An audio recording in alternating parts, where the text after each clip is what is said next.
this is a technique for inhibition of spasticity in the upper extremity after an upper motor neuron injury. So I'm going to demonstrate how you can do a hand paddling taping technique and some stretching mobilization exercises prior to activity to reduce spasticity. So first thing we want to do is bring the upper extremity out of the spasticity pattern. So we'll start by asking her to lean her trunk forward so we can read more about it.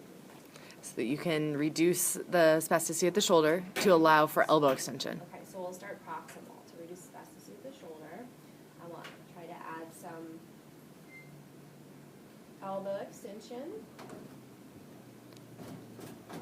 We're going to keep her wrist in flexion, and then we'll add finger extension as much as possible. Go into pronation. Okay, There you go. pronation.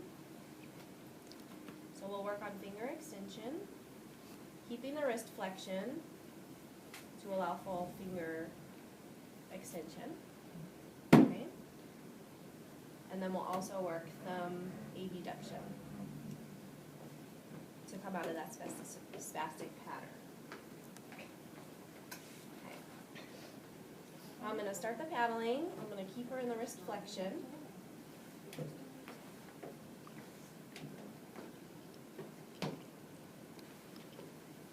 Keep her in pronation.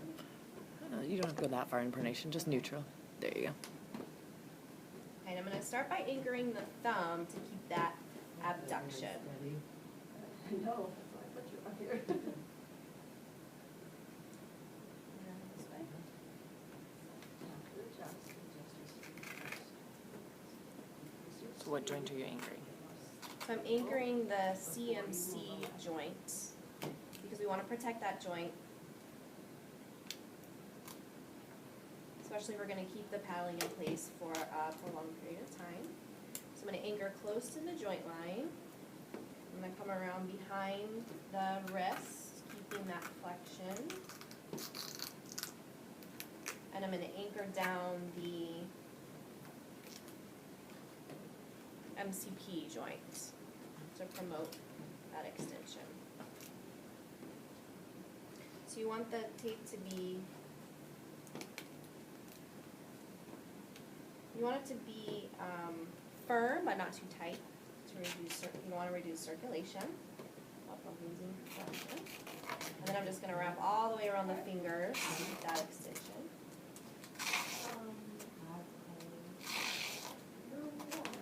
All the way up to the end of the fingers, end of the paddle. Then you can just tear the tape and anchor her back there. Okay. And now we're going to come back to the thumb.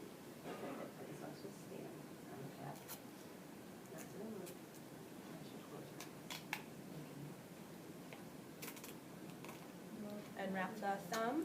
In as much abduction as possible. Okay, so we want as much abduction as we can get.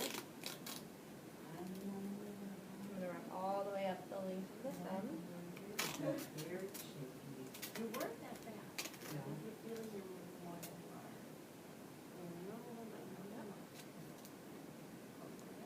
Okay. And then finally I want to anchor both pads of the hand to keep them flat against the paddle. And this is to promote weight bearing on the upper extremity with activities. So you want to have the hand as flat as possible. So I'm going to start near the thumb. Again, staying close to that CMC joint.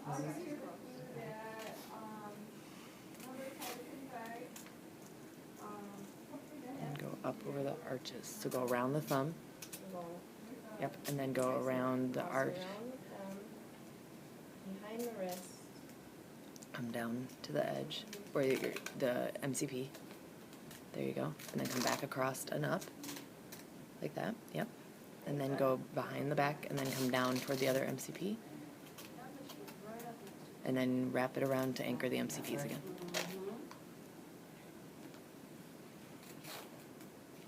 eyes open first.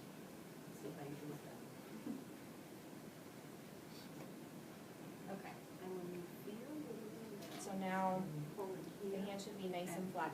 Okay, your stability is gonna come from your core and Okay, and then from here, you can start with some weight bearing, And you said and do that when you stretching for the feel upper off extremity. balance. Help further reduce that And I tone. do that all the time. Increase the range of motion.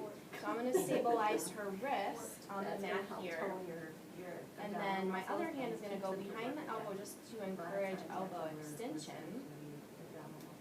I'm gonna allow her to control the stretch so that she can go to her, within her, end ranges. And just ask her to lean her trunk forward as far as is comfortable to get the stretch in the finger flexors in the back of the wrist. And then I'll ask her to lean back, her trunk back, and I'm just stabilizing here to keep the elbow extension, again, within her, her limits of comfort. And I can ask her to lean forward with the trunk, for the finger flexor stretch, and back, for the elbow stretch. I can almost feel